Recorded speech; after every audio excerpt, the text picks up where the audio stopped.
hay intereses malsanos en mucha gente que dirige el mundo, que nos entretienen, que nos mantenemos entretenidos, ¿no? En si subo a la gasolina, dónde me va a pagar un poquitico más, un poquitico menos, en cómo pago más o menos renta, en si yo el pollo o no yo el pollo en otros lugares del mundo. En fin, estas boberías nos entretienen en boberías y no vamos a la esencia de lo que realmente somos y de quién realmente somos. A esa pregunta crucial que realmente preocupa al ser humano y no nos ocupamos de lo verdaderamente importante. San Pablo, que para mí era un hombre sublime, dice esto: porque lo que hago no lo entiendo, pues no hago lo que quiero, sino lo que aborrezco, eso hago. Y si lo que no quiero, esto hago, apruebo que la ley es buena.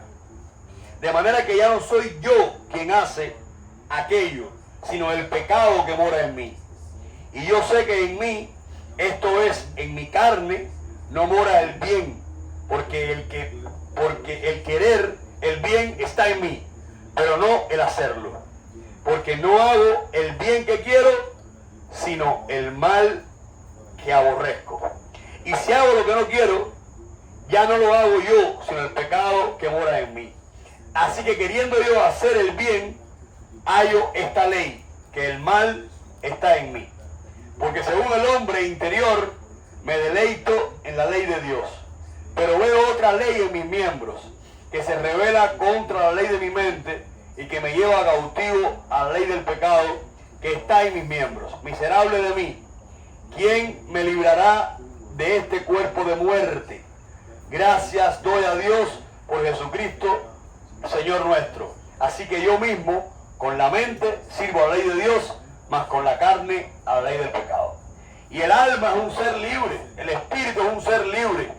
Y ese ser libre que es, por designio divino, reencarna en un cuerpo que está sometido a las condiciones del cuerpo. Si tiene frío o tiene calor. Si tiene que subirse en un transporte para trasladarse de un lugar a otro, o caminar y cansarse. Si tiene hambre o no tiene hambre. O sea, ya el cuerpo empieza a ponerle condiciones al alma. Y esa alma libre, que volaba libremente, está atrapada en este cuerpo. Y ese ser, ese cuerpo que la atrapa, la condiciona. Y entonces el alma empieza a padecer y a sufrir, entre otras cosas, por los condicionamientos del cuerpo. Y aflora en el alma encarnada o reencarnada en este cuerpo una condición que nos pertenece desde el principio de toda la historia y que es la razón de todos nuestros errores y es la razón de todo el aprendizaje o no que hemos de continuar, que es el ego. Aflora el ego, ese yo interno que quiere ser Dios a la fuerza o que de alguna manera enfrenta a Dios, que de alguna manera reta a Dios constantemente. Quizás por esa condición divina que tenemos internamente, quizás por esa realidad divina que tenemos internamente, ese yo reta a Dios constantemente. Ese yo que me llena de orgullo, ese yo que me engríe, ese yo que me llena de vanidad, ese yo que me hace demostrar lo importante, lo grande, lo bueno, lo inteligente que yo soy, tonto, pobre de mí. Ese yo que me hace querer aparentar aquella frase que hemos meditado tanto en todo este tiempo del Rey Sol de Luis XIV, que decía: el parecer define al ser.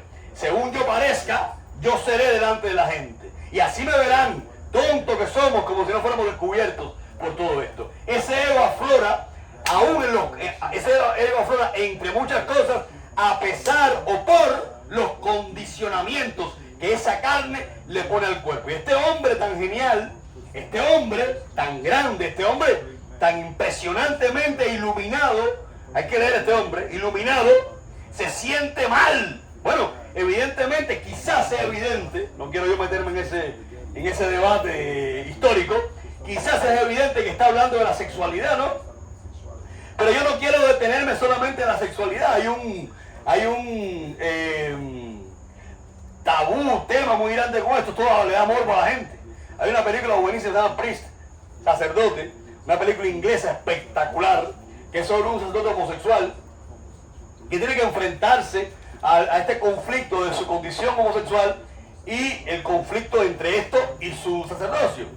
Y es curioso que un sacerdote me contaba a mí que cuando me ponía la película en Roma, que se prendía la luz de la sala de cine, todos eran clímax, ¿no? Todos eran, es como que el tema sexual, y este mismo hombre, el sacerdote me contaba a mí, que tú vas a confesarte de los tabúes, y tú confiesas, por ejemplo, que has maltratado a tu madre, que le has respondido mal, que has sido grosero con ella, eso lo consideran como un pecado. Pero si tú dices que has cometido, que has fornicado, que has tenido relaciones matrimoniales, eso es un pecado terrible y te mandan no sé cuánto de penitencia. O sea que hay como una especie de morbo en la preocupación de con quién se acuesta la gente. Eso hay que quitarse la cabeza de esa bobería. Por eso es que no quiero detenerme yo en la sexualidad, que es parte de ese condicionamiento que el cuerpo le pone el espíritu. Es parte de eso, pero no es todo eso, ¿no? Y esto quizás tal vez, para Pablo, fue un problema en su vida y esto tuvo que enfrentarlo de alguna manera, ese conflicto, quizás con el tema de la sexualidad, específicamente por este texto, este versículo donde se refiere a los miembros, ¿no? Una cosa quiero yo y otra cosa hago. No sé por qué hago lo que no quiero, digo lo que no hago y hago lo que aborrezco. Fíjate qué cosa más fuerte. Digo lo que no hago y hago lo que aborrezco. Es una contradicción, pero quisiera yo universalizar, como de hecho tiene que ser más este conflicto. ¿Cuántas cosas decimos y no hacemos? ¿Cuántas veces hablamos del amor y no amamos y somos tremendamente egoístas? ¿Cuántas veces aborrecemos una cosa que hicimos? Yo no quiero hablar ahora de las veces en las que nos equivocamos. Yo quiero que nos detengamos a pensar qué cosa puedo hacer yo que yo aborrezca. ¿Dónde está mi handicap? ¿Dónde está mi conflicto? Porque seguro, esto no es un tema de juicio. No hay que juzgar a nadie, estamos aprendiendo. Esta es la escuela de la vida. Ave María, por Dios. Hemos reencarnado, y tú vas a ver qué lindo que viene ahora. Hemos reencarnado para aprender, para que esa alma ascienda a grados ascensionales y purificadores. Ave María, por Dios, como dice la oración. Estamos aquí para aprender, no para juzgar a nadie, ni para juzgarnos, ni para autoflagelarnos, ni para castigarnos. Se trata de conocernos, se trata de saber quién soy, se trata de saber dónde va mi conflicto, dónde es que el ego me está dando duro, si es en la vanidad, si es en el orgullo, dónde me está dando duro, dónde está mi handicap, dónde está mi conflicto. ¿Dónde está el callito que me molesta? Eso que me molesta, que me hierve. ¿Dónde está? Porque si yo lo descubro, voy a crecer. Porque si yo lo descubro, entendí a qué vine al mundo. ¿Quién me molesta más? Mi hija, mi hijo, mi padre, mi madre, mis hermanos. ¿Quién me molesta más? Y esa persona que me molesta, ¿por qué me molesta? ¿Dónde me da? ¿Sobre qué me está llamando la atención? Tenemos la tendencia de quitarnos la culpa de encima y culpar al otro. Yo no estoy hablando de cuando alguien es nocivo y peligroso para mí. Si esta persona, ya sea mi familia, ya sea el vecino, ya sea quien sea, el hermano del santo, quien sea, si esa persona es peligrosa para mí, es nociva para mí, porque no construye en mí, sino que me destruye, esa persona hay que apartarla y hay que continuar el camino. Yo no hablo de esto solamente. Yo hablo de no desplazar la culpa. Yo hablo de llamar la atención que el antagónico va a ser en mi vida. El protagónico, decía la vez pasada, es el protagonista de una película, ¿verdad?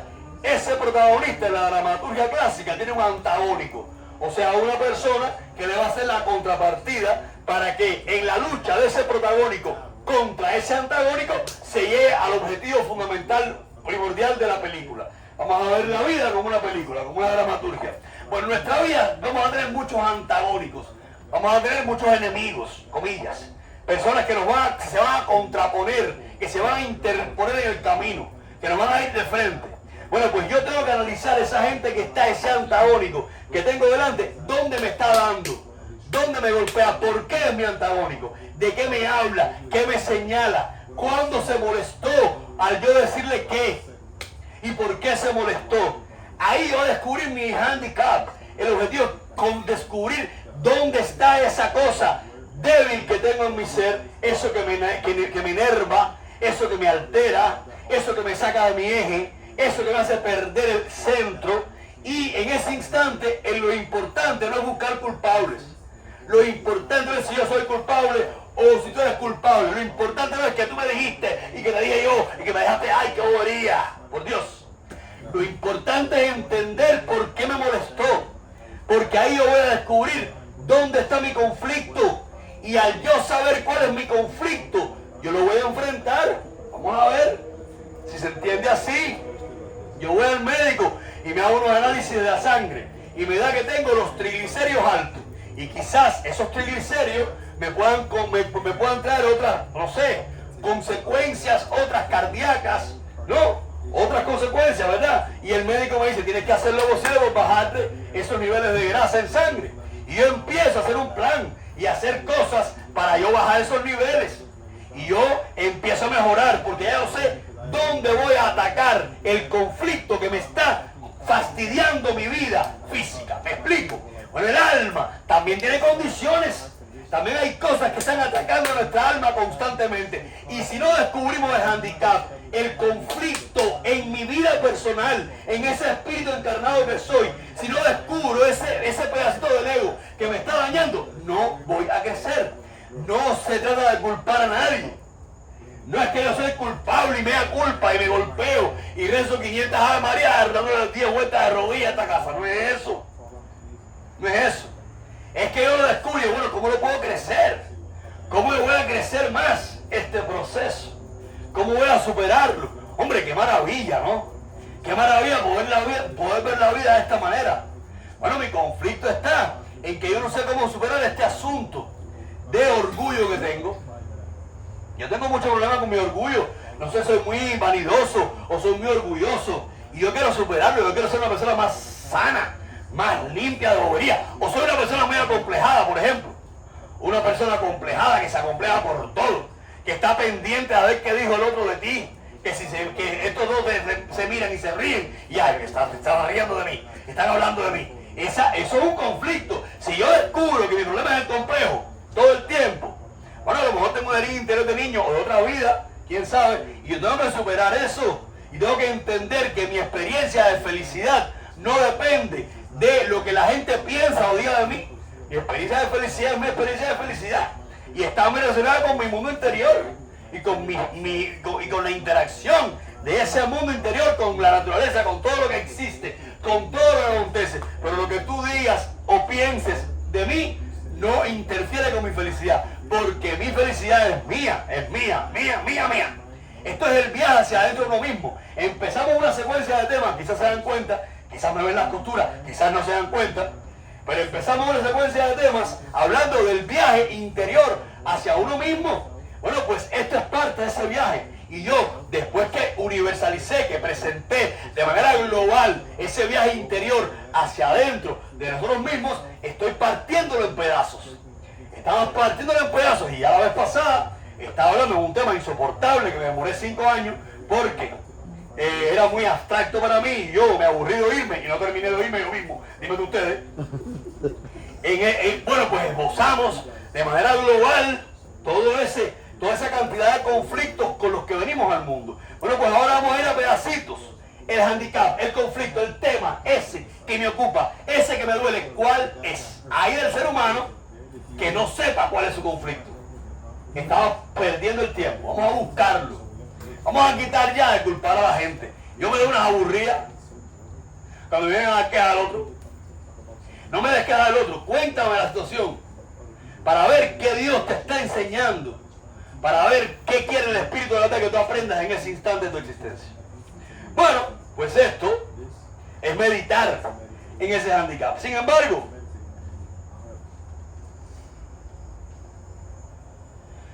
embargo, era versículo, ok. Hay una respuesta muy sólida a todo esto. Muchos de ustedes se preguntarán, yo no sé. Yo no me doy cuenta de soy orgulloso, no me doy cuenta de soy vanidoso. Muchos de ustedes. Los míos los estoy aprendiendo, los estoy buscando por ahí. Y todavía falta una vida por aprender. Espero que me quede tiempo arriba de la tierra para seguir estudiándome, ¿no? Y para ser un poquitico mejor, ¿no? Poco a poco. Entonces, sin embargo, podemos quizás no darnos cuenta que nos falta por saber ese handicap, cuál de ellos nos queda por saber, o quizás nos damos cuenta pero no podemos porque mira que cuesta superarlo.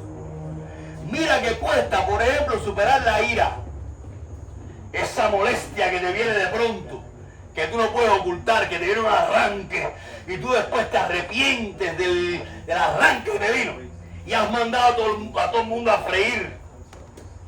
O en cubano vea otra cosa. ¡Ay, María, por Dios! Y después te arrepientes de ese arranque que te vino. Y lo malo es que cuando tú vas, vamos a poner la ira como ejemplo, cuando tú vas repitiendo una conducta, ya tú la incorporas a tu personalidad y ya tú eres parte, ya esa conducta está en ti y eres tú y tú eres ella. Y ya se ha fijado específicamente una manera específica de reaccionar.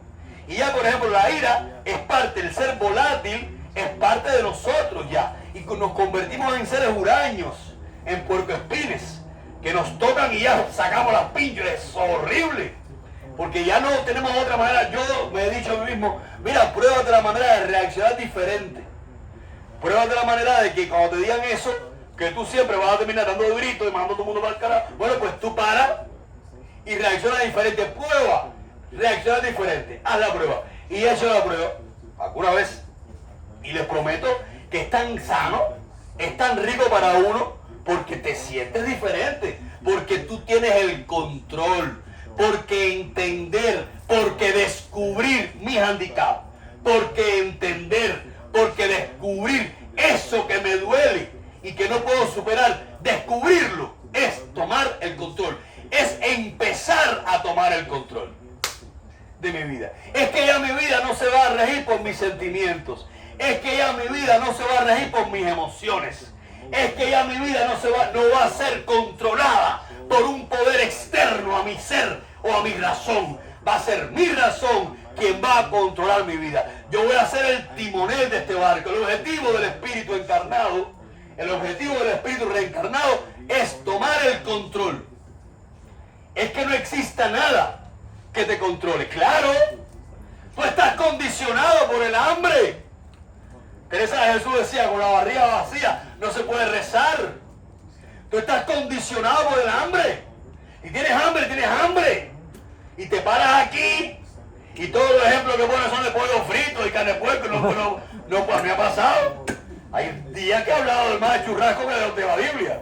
¿Por qué? Porque hay una condición que no es el espíritu. Esas condiciones que el cuerpo le pone al espíritu, esas condiciones que el cuerpo le pone al espíritu, van probándolo para que el espíritu logre tomar el control. Y ya conocemos místicos que han dejado de comer por mucho tiempo y se mantienen, logran tomar el control. Y conocemos místicos, por ejemplo, que han logrado meditar sobre espadas con las puntas afiladas y la espada no entra a su cuerpo porque toman el control. Y conocemos místicos que han logrado con la fuerza de la mente la curación de una persona y tomamos el control. Esta fuerza que el cuerpo le hace al alma condicionándola, espero explicarme, está constantemente probando al espíritu que somos para que usted logre tomar el control. ¿Qué cosa es eso? Que nuestras emociones lleven el control. ¿Por qué tienen que ser las emociones? ¿Por qué yo voy a estar triste o contento según mis emociones? Hoy me siento triste y estoy triste porque me siento... Usted es un esclavo de sus emociones. Esto no es un juicio, es para que aprendamos. Estamos aquí para aprender. Todos, yo estoy involucrado, porque todo lo que cuento aquí no es porque yo haya ido a ninguna escuela de teología más importante de nadie. Es parte del dolor de la vida. También he tenido que estudiar algunas cosas de esta manera. Es parte del dolor de mi vida, por supuesto. Es parte del dolor. Todo lo que hablo es dolor. No estoy hablando de saber más que nadie. Significa que si yo entonces reacciono, funciono según mis sentimientos, yo no estoy siendo libre. Y yo no estoy tomando el timón de mi vida. Y todo se trata de eso. Hemos reencarnado para que ese espíritu que somos tome el control. Pero un punto fundamental y esencial para poder tomar el control de nuestra existencia es descubrir mi handicap. Es descubrir ese conflicto, ese tema que me lacera, que me choca, que me maltrata. Es ese que tengo yo. He puesto algunos ejemplos, ¿no? Hay muchos más. O cada uno en su vida personal sabrá. Pero ¿cómo descubrirlo? Bueno, un tip interesante. ¿Qué persona en mi vida es mi antagónico? Fue mi madre. Siempre he discutido con ella, hemos tenido un problema ahí que no superamos. Mi padre, mi hijo, mi hija, mis hermanos. Esta persona de mi vida cercana se ha comportado como un antagónico, como alguien que me ha traído problemas, que me ha dejado heridas. ¿Por qué? ¿Qué heridas? ¿Qué problemas? ¿De qué tema específico? ¿Dónde me ha lacerado? Ahí está uno de los handicaps, quizás el fundamental. Ahí está lo que hemos de superar. Ahí está sobre lo que un suceso duro que me ha golpeado la vida. Por ejemplo, meditemos sobre eso y busquemos ese handicap. Encontremos ese dolor y no veamos al antagónico como una persona hija de mala madre que me ha hecho un daño del carajo. No, no. Veámoslo como un instrumento del karma, como un instrumento de la existencia toda, para que yo me conozca más, para que yo me comprenda más, para que yo me entienda más y para que yo me supere más. Él no es importante. Él es un solo instrumento. No es importante. Él existe para que yo me conozca más. Porque yo soy el resultado de mí mismo. Porque tú eres el resultado de ti mismo. Porque tú no eres responsable de nadie.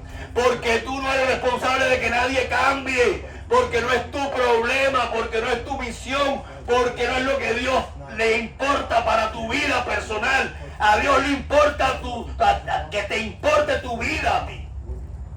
Entonces tú no puedes cambiarlo a él ni a ella. Esa persona X que te ha hecho ese daño no es importante. Importa qué tú vas a aprender de ese conflicto. Por eso no me importa que me den tantas quejas. Me importa que me cuentes el problema si quieres, que te pueda ayudar, ¿no? No es que yo soy chismoso, que pues, si tú quieres que te ayude, que me cuentes el problema, analizamos, sí, no va a hacer que piensen, analizamos la situación y partiendo de la situación en cuestión, vamos a ver qué tú tienes que aprender, cómo te puede hacer mejor esta situación. Bueno, pues yo tengo un conflicto, te pongo un ejemplo otra vez. Vamos, estoy como mi tía decía que me hacía así cuando repetían los cuentos. Con un conflicto con dos personas X. Esas señoras ni me importan, que Dios las bendiga y ya, no pasa nada. Jugaron un rol en mi vida. Pero ese conflicto, yo tengo que ver qué me va a enseñar, por qué Dios permitió que esa situación ocurriera. Porque se aprende más a veces en lo malo que en lo bueno. Y yo voy a exprimir, a mí no me importa un bledo ya. Si chisme, si se habló, si no se habló, si dijo, si dejó de decir, ¿qué me importa a mí lo que me dijo, lo que me dejó de decir? Yo quiero sacar ahí la información de cómo yo voy a ser mejor persona, de cómo mi espíritu va a crecer más, de cómo va a romperse mi ego para que crezca en mí el amor.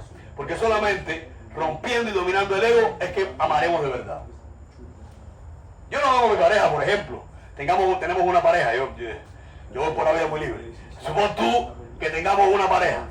Yo no amo a la pareja que tengo en cuestión, mi mujer, mi esposo, whatever, la persona que hablo en persona de ustedes, por un beneficio físico o por un beneficio X que vaya a tener. El amor no es eso, eso es ego. El amor es libertad. El amor es plenitud. El amor es gratuidad. El amor tiene como consecuencia esa experiencia de libertad que se ensancha en el pecho y que tú no cabes aquí. Eso que sentimos el domingo cuando regresamos a dar la comida a los hombres. Es una cosa que tú no sabes cómo explicarla. O sea, no estoy al lado tuyo para sacarte provecho. No estoy al lado tuyo porque voy a ganar un bien, ni siquiera porque me gusta mucho y voy a tener intimidad sexual contigo. No, el amor es otra cosa. El amor trasciende los sentidos de la carne. El amor pertenece al espíritu. Y solamente conquistando al ego, entendiendo la diferencia entre ego y amor, solamente entendiendo eso, yo logro tomar el control. Pero, ya llego al fin, no se preocupen, pero a Pablo le preocupaba tremendamente todos esos conflictos que él tenía. Y esto es un tip que les voy a dar al final y que tengo para mí mismo. Dice, vamos a pasar un poquito más arriba. Y para que la grandeza de las revelaciones no me exaltase desmedidamente, me fue dado un aguijón, un problema, en mi carne. Un mensajero de Satanás que me abofetea para que no me enaltezca sobremanera. Esto es hermoso, ¿eh? Esto es hermoso, porque esto es un llamado a la humildad. Ese handicap, ese problema, ese conflicto que tenemos, es un llamado a la humildad. Es ese pataquín maravilloso de Osaton Teosá, donde Obatalá es llamado por Olofi, para que él sea el rey del mundo. Obatalá no sabe para qué Olofi lo manda a buscar. Y se pone la ropa más linda que él tenía, porque iba a ver a Olofi.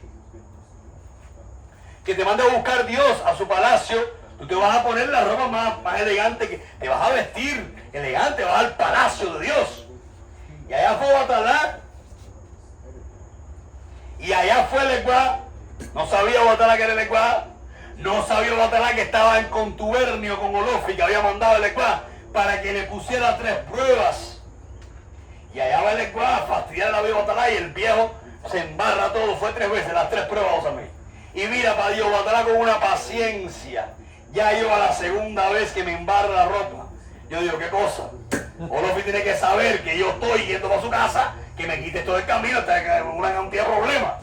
Que si la primera vez lo mancha con un lado, que si me lo mete en el río, el fango, que si lo con una careta lo salpica todo. Y Obatalá tiene que mirar para atrás, bañarse todo, que lavar aquella ropa. Ese tiempo que imagino no viene ni secador. Todo ese proceso para después vestirse. Ya cuando llega allá al palacio de Olofi, está cayendo la tarde. Y le dice, padre, perdóname, cualquiera de los dos. Y dice, oye, mi hermano, tú, de verdad que tú eres Dios, pero tienes que ponerte para las cosas, porque Dios lo sabe todo. Tú tienes que haberme acordado. Y tú me vas a buscar para acá, porque tú no me ayudas a venir. Y así nos ponemos. Y tú me das esta misión, porque tú no me ayudas a no pasar trabajo. Si tú sabes, estás en mi vida, nos ponemos con el santo a discutir. Es que hay gente que castiga al santo, que coge el cuello, castiga en el sol, como si el Ecuá fuera una piedra. El Ecuá es espíritu, es Alá y yo. El santo, la sopera está aquí, ¿verdad? Delante de la sopera está flotando una cosa que se llama la espiritualidad del santo, que es el Alá y yo. Es el santo, espíritu y verdad. Esa piedra y caracol, ¿de qué eran? ¿De qué eran el altar del templo de Jerusalén? Díganme ustedes. De piedra. Todos los altares durante toda la historia son de piedra, porque en esa piedra se sacrificaban los animales. Busquen el libro del Levítico. Y después se quemaban para que ese humo subiera al cielo. Y ese sacrificio era por los pecados del pueblo. Yo les voy a explicar aquí la razón de un sacrificio en la tierra, en nuestra tierra afrocubana. No lo voy a explicar aquí porque aquí todos no somos lochas y no puedo revelar secretos. Hay más que esto, es mucho más lindo el significado que está en el Pinaldo. Hay mucho más lindo el significado, pero no voy a explicarlo. Las piedras pues representan ese altar donde tú vas a ofrecer el sacrificio. ¿Ok? Ahora, el Santo Espíritu, que tú vas a ponerle Ecuá en el techo para que coja sol, a castigarlo para que te resuelva. El Ecuá es esclavo tuyo, el Ecuá es tu esclavo, Yemaya es tu esclava, Ochungo es tu esclava. Ellos están aquí para hacer tu voluntad, para obedecerte. Y tú le vas a hacer todas esas cosas para obedecer, para que te obedezcan a ti. Ay, María, por Dios, sacamos el primitivismo ya. Salgamos de la era primitiva Está bien ese pensamiento o criterio a un nivel primitivo, está bien y lo respeto, pero no a este nivel. Salgamos ya de ahí. Bueno, pues no se puede controlar el destino. Pues no se puede controlar a Dios. O no se puede pretender hacerlo. Porque al final terminarás en la misma ignorancia. Pero además, ¿qué vas a controlar? Este más acá que se acaba. Esto que se termina dentro de unos días. Esto que se va a acabar. Porque hoy tienes 15, pero si no lo cuando viene a ver, ya tienes 40. Yo ya el mes que viene cumplo 30 años. En noviembre. Por ejemplo. Y ya ayer. Ya para mí casi ayer tenía 15 años. Ay María, por Dios, se va el mundo, el tiempo se va así, volando. Yo nunca pensé no me imaginé, me visualicé con 30 años nunca. Entonces así les puede pasar a muchos de ustedes que van por los 60. Así les puede pasar a muchos de ustedes. Yo con 27. Bueno, quiere decir entonces, no me piden el ID, quiere decir entonces que vamos a controlar este más acá, tener todos los millones que podamos, asegurar todo lo que podamos, y cuando se acabe esto, ¿qué? Y cuando se acabe esto, ¿qué? Y la vida espiritual en este más acá, ¿qué? ¿De qué se compone nuestra existencia? De cuerpo y espíritu. De eso. Y es el espíritu el que ha de tener el control para alcanzar la verdadera felicidad. Esa perfecta leticia de la que hablaba Jesús en el Evangelio de Juan capítulo 17. Ese poder absoluto que alcanza el espíritu en este más acá. Ese espíritu libre y lleno de Dios, lleno de luz, perdón, para el que no quiera decirle Dios, en este más acá. Se trata de eso. ¿Qué vamos a controlar? Entonces, él estaba tremendamente preocupado de cuenta. Y para que la grandeza llega a Batalá, que no termine el cuento porque me pongo a hablar como los viejos, aunque aún me falta para eso, y no termino. Llega a Batalá, a donde está Olofin, y le dice, ay padre, perdóname, porque en el camino he pasado una pila de pruebas. Y Olofin le dice, yo lo sé, mi hijo, yo sé todas las pruebas que has pasado, porque yo las permití para probar tu paciencia. Por eso es que te voy a dar el reinado del mundo. Vas a gobernar el mundo. Vas a ser el padre de la humanidad, del universo. Porque eres el único que has tenido humildad y paciencia. Porque el que tiene paciencia tiene humildad. Porque ese que tiene paciencia espera. Es paciente. Te da tu tiempo. Te da tu aire. Y es humilde. Pero el que es humilde es paciente. Porque ese que entiende que no estás en el momento de hablar, te da tu tiempo, te respeta, te da tiempo. O sea, y le dice Olofin, miren qué profundidad más grande tiene esto. Miren qué profundidad más grande nos cuenta Osá Tontiosá, del padre de la humanidad que es Obatalá, Mordupo Batalá, Mafuerefugo Batalá, Jecua, donde dice, tú eres el que vas a reinar en el mundo porque eres el que has tenido humildad y paciencia. Y ahora Pablo, en este texto de la segunda carta a los Corintios, capítulo 12, versículo 7, dice algo hermoso. Dice, y para que la grandeza de las revelaciones no me exaltase demasiado, claro, no me exaltase desmedidamente, porque nos creemos Dios muchas veces. Uno de los grandes handicaps que tenemos todos es creernos en la última gota de agua del desierto. Y oye, cuando yo me vaya de este mundo, van a seguir habiendo espiritistas, van a seguir habiendo lochas y va a seguir habiendo religión. Yo fui uno más que pasé por este mundo. Pretendo en este fragmento de mi existencia hacer todo lo que pueda para que mi alma tome el control y para hacerlo lo más feliz posible. Y pretendo en este fragmento de mi existencia aquellas almas que Dios en esta corta y pequeña misión que me ha otorgado, poder ayudarles y que caminemos juntos y yo ayudarles de una manera y que ellos me ayuden de otra. Evidentemente, bueno, pues se trata de esto, pero nos sentimos a veces la última Coca-Cola del desierto. Y muchas veces el handicap que nos viene a nosotros es justamente para eso. Y para que la grandeza de las revelaciones no me exaltase desmedidamente, para que yo, que soy un profeta como San Pablo, yo no, San Pablo, no se exaltase desmedidamente, se me ha dado un aguijón, un problema grande en mi carne, un conflicto grande que no sé cómo caramba lo voy a resolver, un aguijón que me pincha cada rato, un mensajero de Satanás que me advierte. Fíjate que ahora Satanás se convierte en el antagónico, ¿verdad? Ese mensajero del diablo se convierte en el antagónico, pero el problema ya no es que exista el antagónico o no, eso es irrelevante. ¿Qué me importa? Que esa persona no me importa. Lo que importa es la funcionalidad que tiene en mi vida y lo que yo voy a aprender de esa persona. No te preocupes por el compañero de trabajo, por el señor que te corta el césped, no te preocupes por el que te manda, no te preocupes por nada de eso. Preocúpate por la situación en sí y controla, aprendiendo a ser más grande. Ave María, por Dios. Esto es sabiduría. Esto es espiritismo.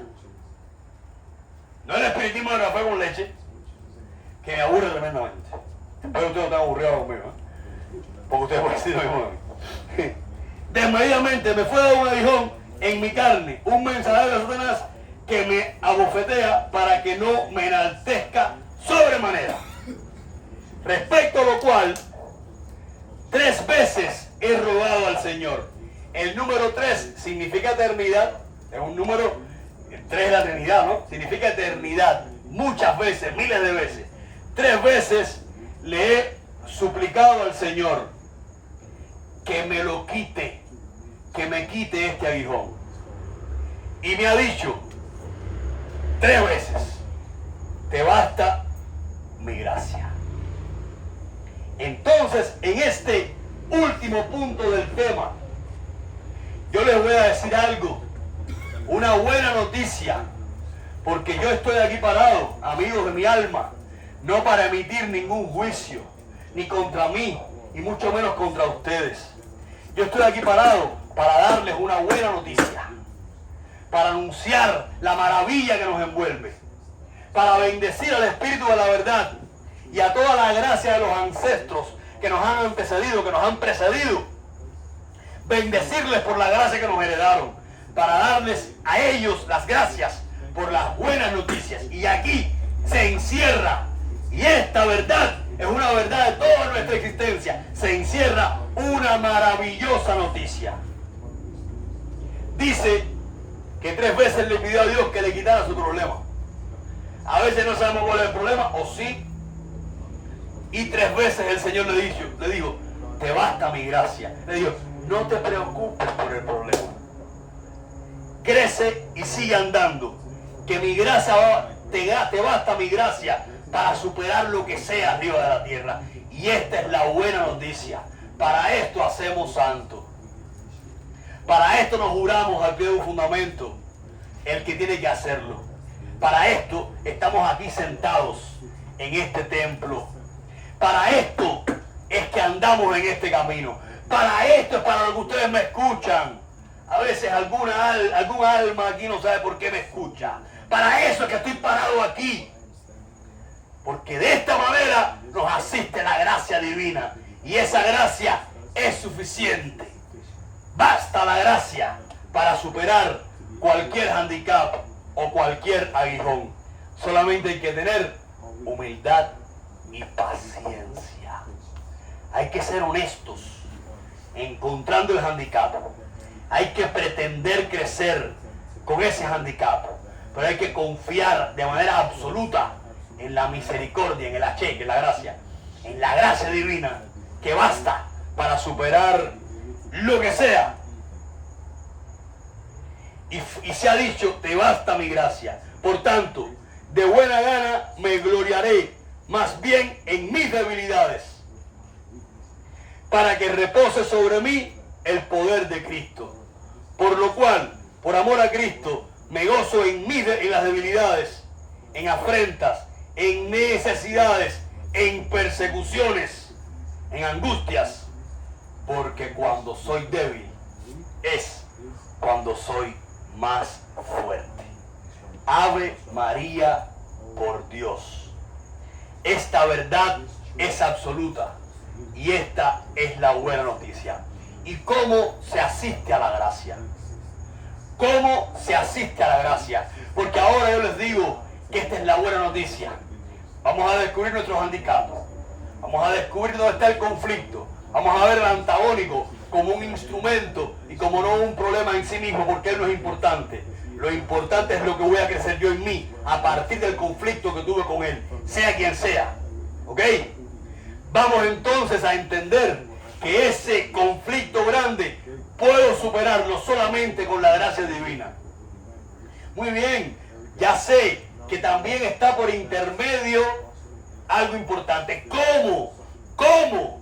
Me iba a adelantar. ¿Cómo se adquiere esa gracia? A través de las obras y de la fe. La confianza absoluta en el Espíritu de la verdad. La oración y las obras. La liturgia que hacemos. Ok, la liturgia tiene obras que se hacen. A través de la fe y las obras. Vamos a pedir la gracia. Hemos visto el tumor de las tiroides de Rosa, cómo se redujo. Hemos visto la cirrosis de Eduardo, que desapareció, ¿verdad? Hemos visto el cáncer de Manny el otro, que desapareció. Hemos visto el cáncer de... Hemos visto, y ustedes seguro han visto muchas cosas en su vida. Ahí está la gracia, la oración, la súplica y las obras. Y la gracia no se hará esperar. Y humildad y paciencia. Tenemos que pasar un poquitico, porque si no pasamos, si no robamos ponchaditos, no nos damos cuenta que estamos ponchados, ¿verdad? Tenemos que pasar un poquitico por esa puerta angosta y difícil, que a veces te hace un arañazo y te corta y te duele, para poder decir entonces al final, una vez vencido el conflicto y una vez más felices y dueños de nuestra vida y timoneles de nuestro destino. Porque cuando fui débil, porque cuando soy débil es cuando soy verdaderamente más fuerte. Que Dios les bendiga. Padre nuestro.